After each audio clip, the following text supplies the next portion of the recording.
Hey everybody, it's Rob here. Masterworking and Tempering is getting a full rework in Season 11 and a new step is added at the end of your progression, giving you the option for a tremendous power scaling all the way until the end game with Sanctification. So while it's true that the power level of builds in general is going down quite a bit in Season 11, we still get brand new and OP ways to scale our damage all the way into endgame with Sanctification. So today I want to show you some of the crazy options that this new system can unlock and some potential tricks with your items that you probably want to be using in Season 11. And we are going to be testing more of this in the PTR that starts in just 2 days. And all of this is all still subject to change. But many people already asked me about quite a lot of stuff and my thoughts on the RNG-ness of the Sanctification, and also with some new tips and tricks and what I will try to focus on during my testing and feedback. So you can see here in this screenshot, this is basically how a fully sanctified, juiced up item is gonna look like. And if we're focusing ourselves here on the Shroud of False Death, so you see it looks pretty normal, like a normal Shroud of False Death would, but it already has another full unique or legendary effect here. This is the hectic effect. After casting 5 basic skills, you get cooldown reduction. And this is only one of the crazy outcomes that you can get with this new system here. So if we look at this, there is basically 5 different outcomes for the Sanctification at the end of your journey. And the first one here, I think, is going to be the most powerful one. And also that's the one that basically has been done to this item here, where it adds a new legendary power. And if you are playing a Barbarian, guys, that means you can get a total of 13 extra legendary powers, the way we understand the system right now. You have the 4 weapons and you get 4 extra legendary powers. That's going to be a tremendous amount of power that's getting back added into the game. But this is also power that you don't have from level 1. You need to obtain this power through grinding a lot, through finding a lot of items. And I will give you some tricks here, like how it's maybe a bit more comfortable for you to do, and we'll test all this in the PTR. But in general, guys, your character is not born that strong. Like in Season 10, you're like pretty strong from the very beginning once you unlock the perks. But here in Season 11, it seems like you have a much more gradual progression towards the end game, towards power, and much more ways to scale and perfect your gear than we'd ever had before in previous seasons. And I really like this. So adding a bonus legendary power, this seems like the craziest outcome. And then also here, especially in the beginning, very good, improve an affix into a greater affix. And this works together with the new Masterworking system.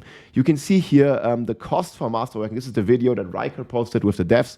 You see, so the items have 4 affixes, and then you can add 1 tempering.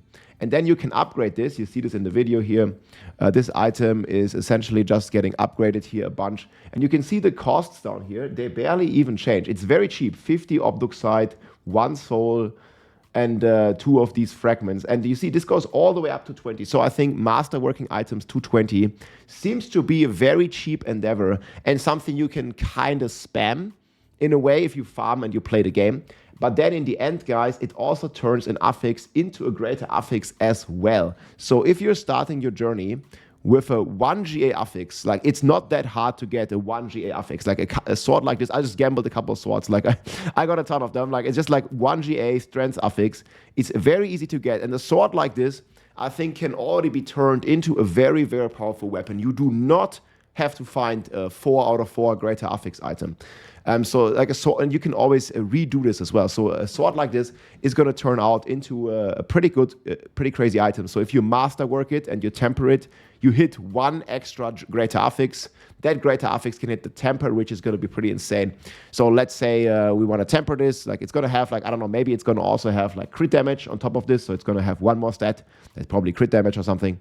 And then we would just simply go, I don't know, let's say we are playing a Dust Devil Barb or something, or like, I don't know, like a Dust Devil or Earthquake Barb. So we would just like temper this. Okay, we got chance for Dust Devil to cast twice, and this one will be guaranteed the next season. And now what you do then, you would not have to temper it again. I'm just going to do it here for sake of showing this. So you would masterwork this all the way to 20, right? Like you just masterwork this, boom, all the way to 20. And then now it would like hit the damage and make the damage into a greater affix. Instead of like making it blue, it would make it bold, just like the strength is, and it would make it into a greater affix in the next season. And what you can do then is you can also reset this with the Bartok material, and you can keep going basically until this would hit. It can't hit the strength again because that's already a greater affix. So you'd keep going until it basically hits your tempered affix and makes your chance for Dust Devils to cast twice into a greater affix. Whatever, it's not going to happen right now, but you get the idea. So you can turn a 1 greater affix weapon into a 2 greater affix weapon. And then as the final step, you would go to this Sanctification vendor, and you would basically go and sanctify it right here at this guy with a material that you have to farm, of course. Like you will farm this material like from the power of angels, basically. And then you can have a chance to get a 3rd greater affix, or you get a legendary power, or you get a bonus affix from a pool of special affixes. And especially if you want to get an affix into a greater affix through Masterworking or through Sanctification, you do not really care what the temper roll is. Because to my understanding, you can choose a temper roll, but even if you get like a bad roll on the Dust Devil, let's say I would have 17% here, you can still make the Dust Devil, and probably want to make the Dust Devil to cast twice, into a greater affix, ideally through the Masterworking process, right?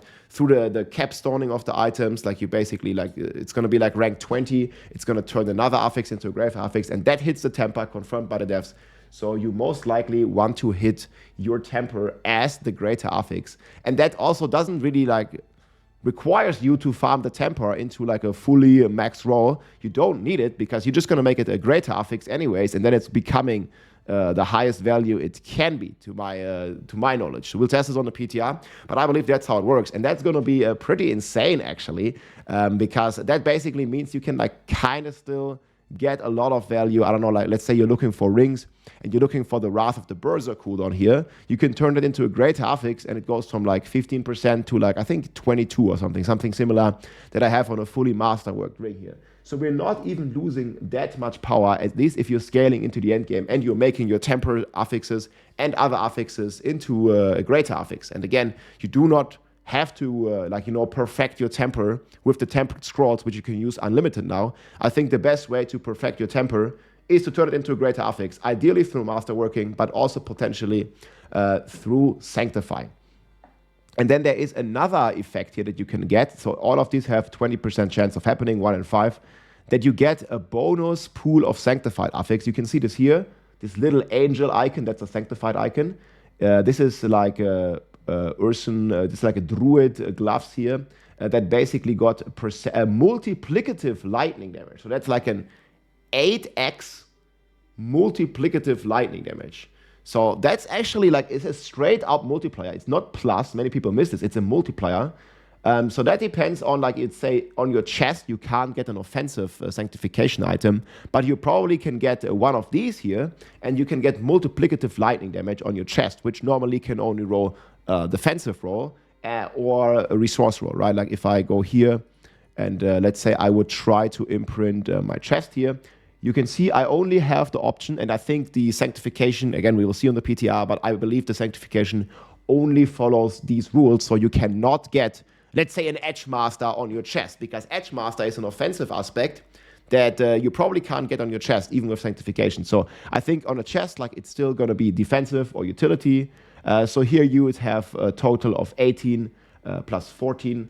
Obviously, you'd have like a 32 different like outcomes here, basically. And a 1 in 32 chance to get one of the things that you need. But if we don't want that, we can also have the option here to have the Sanctification specific affix, which would give you a multiplier to your, I don't know, physical damage or lightning damage or whatever it's going to be, right? We'll see the full list probably once the PTR hits. But that's going to be a tremendous potential. It's going to be a tremendous power level for your character. I'll show you a couple of examples here, how crazy this can get on some builds. So the planner has already been fully updated, and we've been cooking some builds for the next season here. We're just taking the very standard puddle pulverized route, which I believe is probably still going to be an S tier build come next season, because the Rotting Lightbringer is still insane. And what you can do now, guys, you can keep a bunch of Rotting Lightbringers, right? You can like target farm your Rotting Lightbringer, you kill Varshan, you kill Urva, you can see it here dropped by Urva, and you target farm Rotting Lightbringers. And you would just simply keep like all the half-decent Rotting Lightbringers that have 1 greater affix. That's what I would try at least. Or all the swords in my case here that have 1 greater affix, right? They're not too hard to get with 1 greater affix. And then you start crafting on them. And the Masterworking seems pretty cheap. So you're going to temper it, it's very cheap. You're going to Masterwork it, it's pretty cheap. You'll see if it hits a good affix. And then once it hits a good affix, I assume you can do this like very, very cheap and very, very often. Then you sanctify it. And then it's RNG what sanctification is going to hit. But you're going to have a ton of Rotting Lightbringers. And this also, gives you a reason, even if you already have a 2 greater affix Rotting Lightbringer that is fully juiced, it might not have the right sanctification. And it gives you a reason to pick up all these duplicate items that only have 1 greater affix that right now you would trash because, well, I already have a 2 greater affix. So this 1 greater affix in the current game can never be better. But in Season 11, it can if it happens to hit the right sanctification. So there's a use case for all these 1GA swords here, or for all these 1GA Rotting Lightbringers. And then what you can do is the Druid, for example, has very, very strong offensive aspects, right? So what you can do on the Rotting Lightbringer, you want to probably try to get the Fortify aspect, the aspect of Retaliation here, which makes your core skill, which is your Pulverize, deal 70x multiplicative damage based if you're fortified, right? So, and if this happens to hit on the Rotting Lightbringer, it's unclear because on a 2-hander, your aspect is getting 100% efficiency. So you would potentially get 150% X multiplicative damage here on your Rotting Lightbringer, on top of the 600 multiplicative that you already have. So you can probably have the Retaliation aspect on your Rotting Lightbringer, and that Retaliation aspect is going to have the double effect from a 2-hander or the 50% extra effect from an amulet. So I think you really, really want to focus on, if it works like this, we don't know for sure, we'll see. You really, really want to focus on sanctifying your 2-hander weapon, sanctifying your amulet first, because that has a lot higher value. Obviously, the amulet is going to be some crazy RNG if this follows the rules, because if you look on the amulet, you have like 100 outcomes, basically. So it's 1 in 100, let's say, to hit the Retaliation on your amulet or something like that. It's going to be pretty crazy RNG, but again, it would also give you reasons to keep like a mediocre amulet, because if you happen to sanctify a 50x multi on your amulet, like then you're winning over a 3GA or 4GA amulet anyways. And on top of all of this, there's also a potential of keeping items like this. Like they might look like trash, right? This is a non-greater affix item.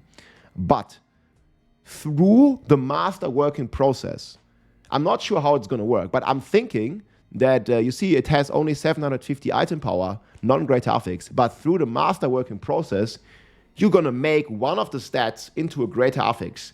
And then there might be potential that this also upgrades the item to 800 item power, right? Like it's going to turn a non-ancestral without a greater affix into potentially an ancestral with a definite greater affix. So you can turn this sword into this sword. So maybe even if you find like a Rotting Lightbringer that is non-ancestral but has the 600% like the max roll on the affix, then it might still be good to keep it, to craft on it, to make it into ancestral, to add the greater affix, and then ultimately to sanctify it, right? So there's going to be some crazy things, and a lot more loot, I think, is going to be useful, because the last step is a big gamba, and you probably want to have multiple items to gamba with. Also, it can brick your item. So that's also more reason. That's one of the outcomes, that it, like, I don't know, it removes your temper. Let's say you temper the chance for Dust Devil. This is a multiplier. You get double the Dust Devils. And then, you sanctify it, and it removes those Dust Devils. Like that can definitely happen. And then the item would be considered bricked. But that even gives you more of a reason to keep multiple of, let's say, like decent items that aren't like 3 out of 3 or 4 out of 4 greater affixes, but just 1 greater affix, because the sanctification can go so crazy and brick it. But it's a high risk, high reward program. And you probably want to do this with multiple items at the same time. We'll test all this. on the PTR in just 2 days. And then the last outcome here is where your item becomes indestructible. And this is just basically a meme. It doesn't do anything, right? It's basically a nothing kind of thing, like the Valorp in PoE. It can also do nothing. And that's pretty much this. But there is a high chance that you definitely, in the end game, want to sanctify all your items to scale your character. And again, I think it's really cool because it makes you keep all this like decent, but not really an upgrade kind of loot. Because right now I have this 2GA sword, and there would be no reason for me to ever keep these. But now in season 11, there will be, because I don't know, like maybe this one just rolled Inner Calm and an Edge Master. But then suddenly I'm getting like the Earthquake multiplier on one of these swords or something like that. And I get a 50x over like a 25x from Edgemaster. And you can combine stuff like this, and you can even like, I don't know, there's even a reason to keep all this like 1GA mythics. Like if you happen to find, multiple mythics here that have the same greater affix or one greater affix, there's also a big reason to keep them now. Because you don't know what you're going to get in your sanctification, right? So I think it adds a lot of depth to the itemization system. Obviously, there are some concerns from the player base that I also share with like a crazy amount of RNG. This is particularly true for what I was talking about earlier on the amulet, like where the way we understand it, we have like a 1 in 100 outcome to get the affix that you want. So we will see what's going to happen with all of this. Maybe it's going to be a smaller pool of those legendary powers or something like that. Maybe it's only going to be the generic powers. We'll have to wait and see on the PTR. But I'm truly excited for all this craziness. And I can't really wait to, sanctify and look at all my gear here. And I think Riker did a good job asking the devs all the stuff. And that angel, like, he looks so crazy. I'm really looking forward to it, guys. Let me know what you think about sanctification in the comments. Hope you enjoyed the overview. We'll test it all, guys. We'll be live here on YouTube and on Twitch. And I can't wait to jump in and test it all. Take it easy, my friends. GG. If you like this video, make sure to subscribe, leave a like or a comment. I'm also live on Twitch almost every day, so come and say hi.